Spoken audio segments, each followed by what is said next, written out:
ꯍꯥꯎꯁꯅ ꯃꯌꯥꯝꯕꯨ ꯏꯀꯣꯛꯅꯨꯅ ꯈꯣꯏꯔꯝꯖꯔꯤ ꯉꯁꯤ ꯃꯌꯥꯝꯅ 10,000 ꯁꯕꯁꯀ꯭ꯔꯥꯏꯕꯔ ꯌꯧꯍꯟꯕꯒꯤꯗꯃꯛꯇ ꯃꯌꯥꯝꯕꯨ ꯏꯀꯣꯛꯅꯨꯅ ꯈꯣꯏꯔꯝꯖꯔꯤ ꯀꯨꯀꯤ ꯃꯤꯅꯥꯏꯉꯩꯁꯦ ꯑꯃꯨꯛ ꯂꯥꯟ ꯇꯧꯗꯧꯒꯤ ꯑꯃꯨꯛ ꯍꯧꯔꯦ ꯇꯧꯔꯤꯁꯦ ꯑꯗꯨꯅ ꯍꯧꯖꯤꯛ ꯀꯥꯟꯅꯔꯣꯏ ꯀꯩꯅꯣ ꯃꯣꯏꯒꯤꯗꯤ ꯂꯥꯂꯣꯡ ꯈꯨꯗꯤꯡꯃꯛ ꯂꯣꯏꯅ ꯁꯤꯜꯂꯒ ꯂꯩꯈ꯭ꯔꯦ ꯃꯣꯏ ꯃꯐꯝ ꯈꯨꯗꯤꯡꯃꯛꯇ ꯃꯣꯏꯒꯤ ꯂꯥꯂꯣꯡ ꯈꯨꯗꯤꯡꯃꯛ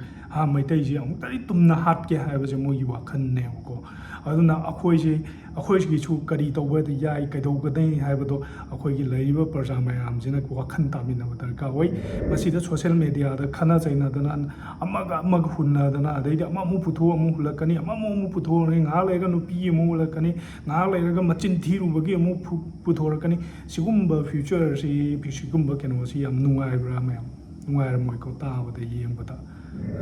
ꯑꯗꯩ ꯆꯥꯅꯤꯡꯉꯥꯏ ꯊꯛꯅꯤꯡꯉꯥꯏꯁꯨ ꯂꯩꯇ꯭ꯔ ꯃꯥꯜꯂꯦ ꯅꯥꯒꯥꯒꯤ ꯏꯆꯤꯟ ꯏꯅꯥꯎꯍꯣꯏꯗꯁꯨ ꯅꯥꯒꯥ ꯆꯪꯕ ꯀꯥꯟꯗ ꯇꯦꯛꯁ ꯂꯧꯋꯦ ꯍꯥꯏꯅ ꯄꯥꯎ ꯑꯃꯁꯨ ꯇꯥꯏ ꯑꯗꯨꯅ ꯑꯩꯈꯣꯏ ꯑꯁꯤꯒꯤ ꯑꯋꯥꯕꯁꯦ ꯃꯌꯥꯝ ꯆꯤꯅꯁꯨ ꯂꯥꯟ ꯇꯧꯗꯧꯒꯤ ꯍꯧꯖꯤꯛꯁꯦ ꯂꯣꯏꯅ ꯁꯔꯥꯎꯟꯗꯦꯠꯁꯦ ꯀꯣꯟꯖꯔꯒ ꯃꯤ ꯌꯥꯝꯈ꯭ꯔꯕ ꯃꯤꯅꯤ ꯃꯣꯏ ꯀꯨꯝꯊꯔꯛꯑꯦꯅ ꯍꯥꯏ ꯑꯗꯣ ꯁꯤꯃꯁꯨ ꯁꯤꯒꯤ ꯐꯣꯇꯦꯖꯁꯤ ꯃꯣꯏ ꯌꯦꯡꯕꯤꯔꯣ ꯑꯗꯨꯒ ꯁꯤꯗ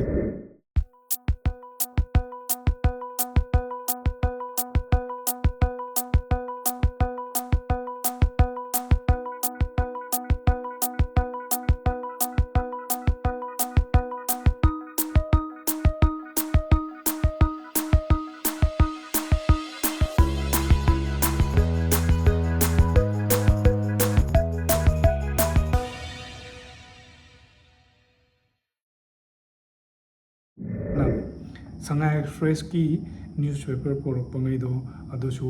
ꯃꯩ ꯊꯥꯗꯣꯛꯇꯅ ꯃꯥꯡꯍꯜꯂꯦ ꯑꯗꯨꯛꯀꯤ ꯃꯇꯤꯛ ꯐꯠꯇꯕꯁꯦ ꯃꯣꯏꯅꯀꯣ ꯃꯣꯏꯒꯤ ꯃꯄꯨꯟꯁꯤꯁꯤꯗ ꯐꯧ ꯍꯥꯏꯕꯁꯦ ꯁꯨꯡꯌꯥꯃꯛ ꯌꯥꯔꯣꯏꯗꯕꯅꯤ ꯃꯣꯏꯁꯦ ꯈꯪꯉꯕ ꯑꯁꯦꯡꯕꯒꯤꯗꯤ ꯃꯣꯏꯒꯤ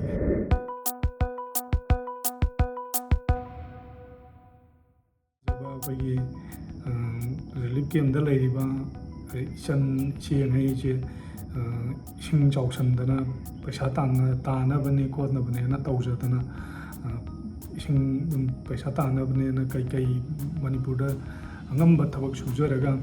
ꯄꯩꯁꯥ ꯇꯥꯅꯕ ꯈꯨꯠꯁꯨ ꯈꯨꯠꯂꯥꯏ ꯂꯩꯖꯗꯅ ꯈꯣꯠꯆꯗꯅ ꯇꯧꯕꯗꯨꯁꯨ ꯑꯗꯨꯁꯨ ꯁꯅꯥ ꯊꯝꯃꯒ ꯌꯥꯝ ꯅꯨꯡꯉꯥꯏꯇꯦ ꯇꯥꯕꯗ ꯑꯁꯦꯡꯕ ꯁꯅꯥ ꯊꯝꯃꯒ ꯄꯣꯠꯂꯣꯏꯗꯨꯁꯨ ꯑꯍꯟꯕ ꯑꯣꯏꯅ ꯂꯩꯕꯅꯦ ꯋꯥꯅ ꯁꯅꯥ ꯊꯝꯃꯒ ꯆꯠꯀꯠꯆꯕ ꯄꯣꯠꯂꯣꯏꯅ ꯂꯣꯏꯅ ꯂꯨꯞꯄꯦ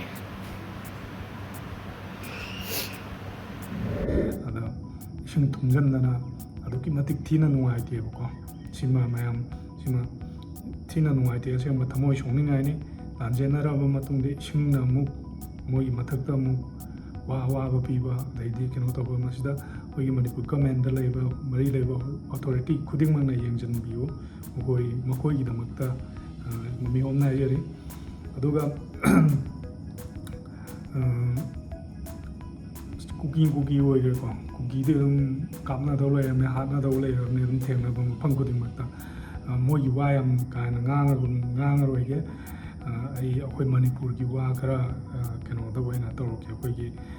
ꯂꯩꯁꯥꯕꯤ ꯃꯆꯥ ꯆꯍꯤ 19-18 ꯁꯨꯔꯛꯏꯕ 19 22 ꯍꯣꯏ ꯂꯣꯏꯅ ꯇꯧꯋꯦ ꯍꯥꯏꯕ ꯅꯠꯇꯦ ꯑꯃ ꯑꯅꯤ ꯂꯩꯔꯤ ꯑꯁꯤꯒꯤ ꯃꯊꯛꯇꯅꯦ ꯑꯩꯅ ꯍꯟꯗꯛ ꯀꯩꯅꯣꯗ ꯏꯟꯁꯇꯥꯒ꯭ꯔꯥꯝꯗ ꯀꯩꯗ ꯚꯤꯗꯤꯑꯣ ꯈꯔ ꯌꯦꯡꯕ ꯀꯥꯟꯗ ꯇ꯭ꯔꯦꯗꯤꯁꯅꯦꯜ ꯗ꯭ꯔꯦꯁ ꯁꯦꯠꯂꯒ ꯔꯤꯜꯁꯇ ꯌꯥꯝ ꯊꯥꯒꯠꯅꯤꯡꯉꯥꯏꯅꯤ ꯌꯥꯝ ꯐꯖꯩ ꯁꯨꯃꯥꯏꯅ ꯁꯨꯝ ꯊꯥꯒꯠꯂꯛꯄ ꯁꯨꯃꯥꯏꯅ ꯁꯨꯝ ꯇꯧꯔꯛꯄꯁꯤꯅ ꯀꯩꯅꯣ ꯍꯥꯏꯀꯥꯟꯗ ꯑꯩꯈꯣꯏꯒꯤ ꯃꯅꯤꯄꯨꯔꯤꯒꯤ ꯂꯩꯕꯥꯛ ꯑꯃ ꯂꯩꯔꯤꯀꯣ ꯃꯩꯇꯩ ꯍꯩꯕ ꯑꯗꯩꯗꯤ ꯃꯅꯤꯄꯨꯔ ꯀꯜꯆꯔ ꯍꯥꯏꯕ ꯑꯃ ꯂꯩꯔꯤ ꯍꯥꯏꯕꯗꯣ ꯑꯗꯨ ꯏꯁꯥꯁꯤꯗ ꯌꯥꯝ ꯐꯤꯜ ꯇꯧꯋꯦ ꯑꯗꯨꯒ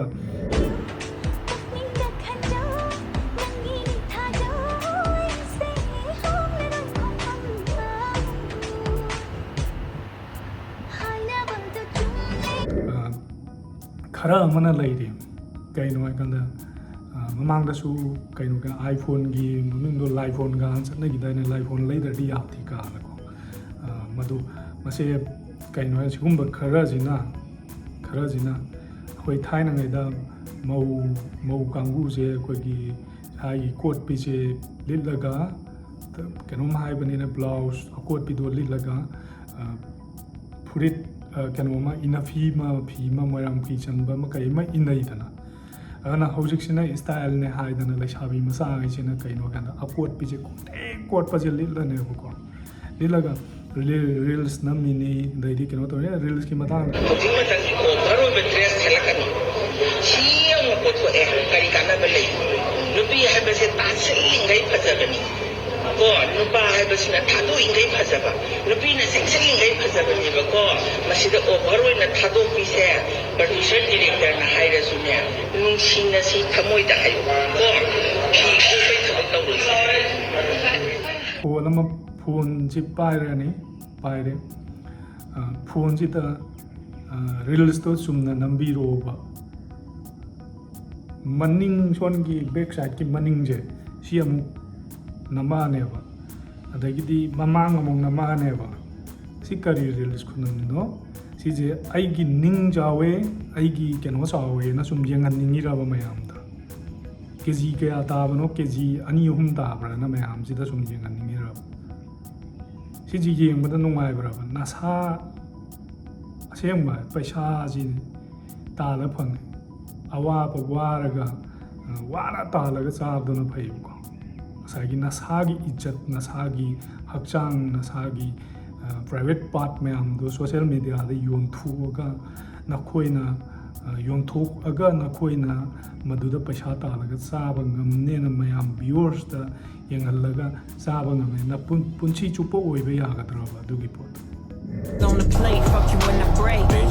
Open up the safe, bitches got a lot to say. Pussy in your face, that'll put you in your place. 7 letters on the plate, fuck you when I break.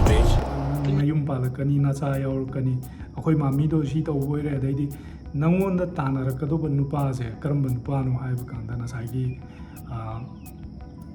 ꯃꯅꯤꯡꯗꯨꯒ ꯃꯃꯥꯡꯗꯨꯒꯇ ꯉꯥꯎꯕꯅꯦꯕ ꯑꯗꯣ ꯅꯁꯥꯒꯤ ꯚꯦꯂꯨ ꯅꯁꯥꯒꯤ ꯑꯩꯈꯣꯏꯒꯤ ꯔꯦꯁꯄꯦꯛꯇꯦꯠꯇꯨ ꯍꯌꯦꯡ ꯀꯔꯤꯃꯠꯇ ꯂꯩꯔꯔꯣꯏꯕ ꯅꯨꯄꯥꯗꯨꯒ ꯅꯪ ꯂꯨꯍꯣꯡꯅꯤ ꯊꯥ 1-2 ꯃꯉꯥꯏ ꯂꯩꯕꯗ ꯑꯗꯨꯗꯒꯤ ꯅꯪꯒꯤ ꯚꯦꯂꯨꯁꯦ ꯀꯔꯤꯝ ꯌꯥꯎꯔꯔꯣꯏꯕ ꯁꯤꯒꯨꯝꯕ ꯃꯌꯥꯝ ꯂꯩꯈ꯭ꯔꯦ ꯑꯗꯨꯅ ꯌꯥꯔꯤꯉꯩ ꯑꯩꯈꯣꯏꯒꯤ ꯐꯨꯔꯤꯠ ꯂꯤꯠꯄ ꯃꯇꯝꯗ ꯑꯣꯏꯔꯣ ꯀꯔꯝꯕ ꯐꯨꯔꯤꯠ ꯂꯤꯠꯀꯅꯤ ꯍꯥꯏꯕꯒꯤ ꯁꯤꯒꯨꯝꯕ ꯀꯩꯅꯣ ꯑꯃꯁꯨ ꯈꯤꯇꯪ ꯈꯟꯐꯝ ꯊꯣꯛꯄ꯭ꯔꯅ ꯈꯜꯂꯤ ꯑꯩꯈꯣꯏꯒꯤ ꯃꯩꯇꯩꯒꯤ ꯏꯆꯦ ꯏꯆꯟ ꯑꯗꯩꯗꯤ ꯂꯩꯁꯥꯕꯤ ꯄꯥꯈꯪ ꯂꯩꯁꯥꯕꯤꯉꯩ ꯂꯩꯔꯤꯉꯩꯁꯦ ꯂꯣꯏꯅ ꯇꯧꯋꯦ ꯍꯥꯏꯕ ꯇꯧꯕ ꯈꯔ ꯁꯣꯁꯤꯌꯦꯜ ꯃꯦꯗꯤꯌꯥꯗ ꯊꯣꯛꯏꯕ ꯅꯨꯄꯥꯉꯩꯁꯦ ꯑꯩ ꯂꯨꯍꯣꯡꯕ ꯑꯃ ꯆꯠꯂꯨꯔꯦ ꯑꯗꯩꯗꯤ ꯕ꯭ꯂꯥꯎꯁ ꯑꯃ ꯂꯤꯠꯂꯦꯅ ꯍꯦꯛꯇ ꯃꯊꯕꯥꯛ ꯈꯤꯇꯪ ꯏꯟꯈꯠꯂꯒ ꯕꯝꯁꯀꯁꯦ ꯍꯥꯏꯐꯦꯠ ꯎꯍꯟꯕ ꯑꯗꯩꯗꯤ ꯁꯤꯒꯨꯝꯕ ꯀꯩꯅꯣꯁꯦ ꯑꯩꯅ ꯊꯥꯒꯠꯇꯧꯔꯤꯕ ꯀꯩꯅꯣꯁꯦ ꯃꯌꯥꯝꯅ ꯌꯦꯡꯉꯒ ꯀꯔꯤ ꯈꯟꯒꯅꯤ ꯀꯩꯗꯧꯒꯅꯤ ꯍꯣꯔꯦꯟ ꯅꯪꯕꯨ ꯂꯝꯕꯤꯗ ꯊꯦꯡꯅꯅꯤ ꯅꯄꯨꯟꯁꯤ ꯆꯨꯞꯄ ꯏꯃꯨꯡꯗ ꯂꯩꯌꯨ ꯍꯥꯏꯕꯗꯤ ꯌꯥꯔꯣꯏꯕ ꯊꯦꯡꯅꯀꯥꯟꯗ ꯅꯃꯥꯏꯗꯨꯗ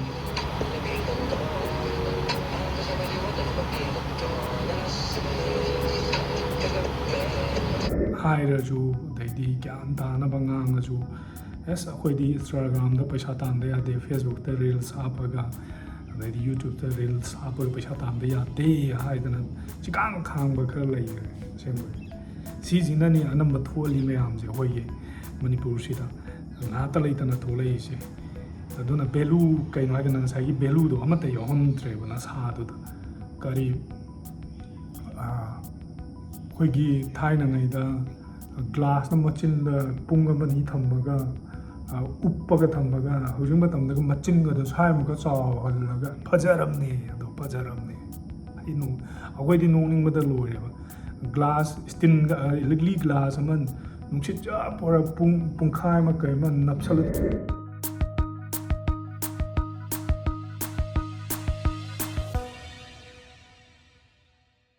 ꯕꯦꯛꯀꯨꯝ ꯆꯤꯡꯁꯤꯜꯍꯜꯂꯒꯀꯣ ꯃꯆꯤꯟꯒꯗꯣ ꯁꯥꯏꯍꯥꯡ ꯆꯥꯎꯔꯒ ꯑꯗꯨ ꯐꯖꯔꯕꯅꯦ ꯑꯗꯨ ꯁ꯭ꯇꯥꯏꯜꯅꯦ ꯇꯧꯅꯩꯁꯦ ꯍꯧꯖꯤꯛ ꯃꯇꯝꯁꯦ ꯑꯗꯨꯅ ꯀꯩꯁꯨ ꯀꯥꯟꯅꯗꯕꯗ ꯀꯩꯁꯨ ꯀꯩꯅꯣ ꯑꯗꯨꯅ ꯐꯖꯩꯌꯦꯅ ꯑꯗꯨꯅ ꯁꯦꯛꯁꯤ ꯑꯣꯏꯌꯦꯅ ꯑꯗꯨꯅ ꯄꯣꯔꯛꯀꯗꯧꯕ ꯄꯨꯟꯁꯤ ꯅꯠꯇꯦꯕꯀꯣ ꯉꯥꯏꯍꯥꯛꯀꯤ ꯍꯌꯦꯡ ꯑꯍꯟ ꯑꯣꯏꯔ ꯃꯇꯝꯗ ꯑꯗꯨꯝ ꯂꯣꯏ ꯈꯪꯉꯛꯀꯅꯤ ꯉꯥꯏꯍꯥꯛꯀꯤ ꯉꯥꯎꯔꯤꯕ ꯉꯥꯏꯍꯥꯛꯀꯤ ꯅꯨꯡꯉꯥꯏꯔꯤꯕ ꯃꯌꯥꯝꯗꯨꯅ ꯇꯨꯡ ꯀꯣꯏꯅ ꯀꯩꯁꯨ ꯅꯨꯡꯉꯥꯏ ꯌꯥꯕ ꯅꯠꯇꯦ ꯇꯨꯡ ꯀꯣꯏꯅ ꯀꯩꯁꯨ ꯆꯠꯄ ꯌꯥꯕ ꯅꯠꯇꯦꯕ ꯑꯗꯨꯁꯨꯕꯨꯗꯤ ꯇꯨꯡꯒꯤ ꯌꯨꯠ ꯖꯦꯅꯦꯔꯦꯁꯟ ꯃꯌꯥꯝꯁꯤꯗ ꯑꯩꯈꯣꯏ ꯑꯐꯕ ꯀꯩ ꯇꯧꯍꯧꯁꯤꯒꯦ ꯀꯃꯥꯏꯅ ꯇꯧꯍꯧꯁꯤꯒꯦ ꯍꯌꯦꯡ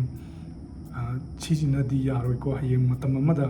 afaba daidi afaba yum palakani icha isu semakani adugumba mayamdo khanba darka oina ai wakan dai tamjage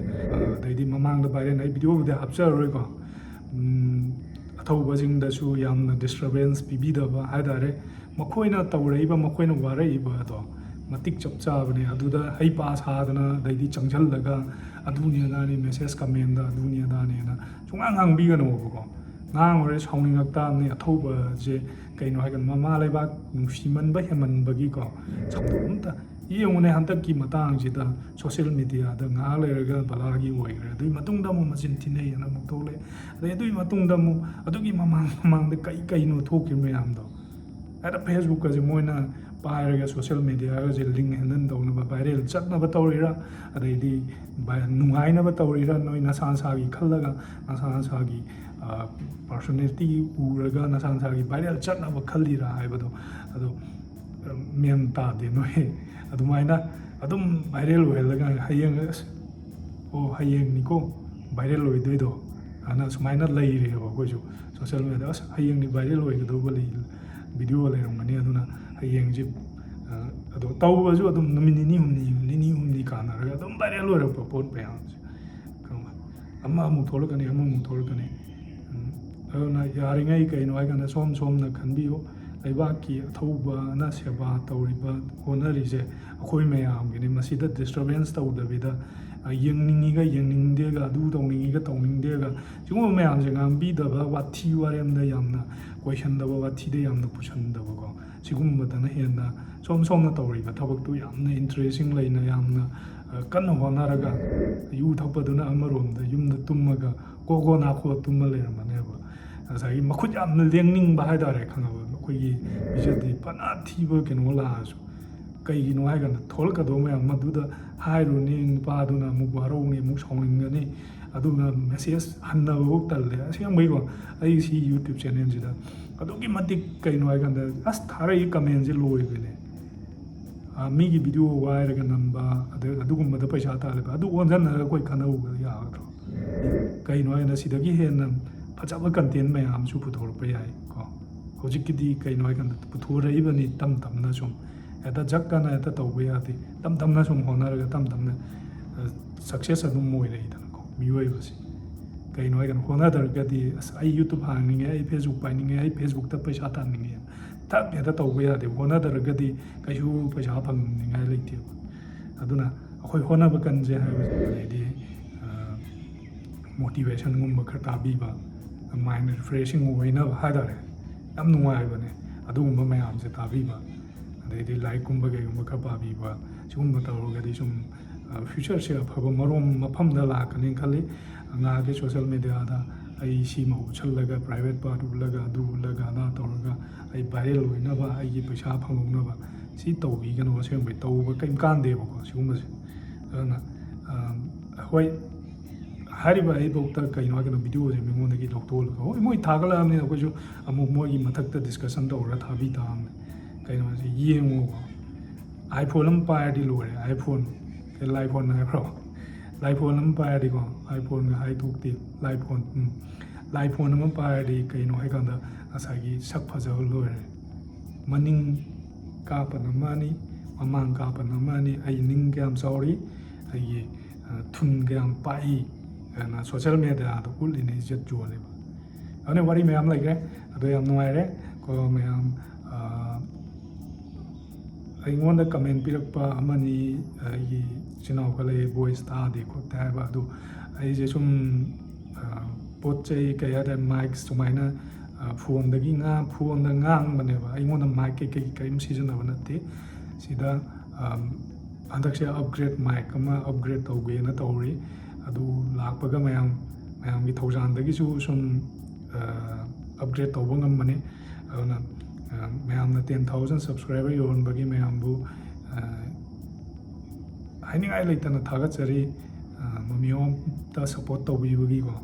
aduna matung da su video nungai ba mayam ma puthorake ko aduga mayam yengminna je aduga nungai ba do puthoraga sum yengminna je aduga handak ki mata handak ki nini humni ki manung jida nini humni marini manung jida ai mic ama upgrade tawna ba tawjare aduna mayam ꯒꯤ ꯃꯇꯦꯡꯅꯅꯤ ꯃꯌꯥꯝꯅ support ꯇꯧꯕꯤꯕꯩꯅꯤꯀꯣ ꯑꯗꯨꯅ ꯃꯌꯥꯝꯅ support ꯇꯧꯕꯤꯕꯩꯅꯤ ꯑꯗꯨ ꯃꯇꯨꯡꯗ ꯅꯨꯡꯉꯥꯏꯕ video ꯃꯌꯥꯝ ꯌꯦꯡꯃꯤꯟꯅꯁꯤ ꯁꯤ ꯍꯥꯏꯔꯒ ꯃꯃꯤ ꯍꯣꯞꯁꯅ ꯃꯌꯥꯝꯕꯨ ꯏꯀꯣꯛꯅꯅ ꯈꯣꯏꯔꯝꯖꯔꯤ ꯃꯇꯨꯡꯗ ꯑꯃꯨꯛ ꯊꯦꯡꯅꯁꯤ ꯍꯥꯏꯅ ꯃꯃꯤ ꯍꯣꯞꯅ ꯍꯥꯏꯖꯔꯤ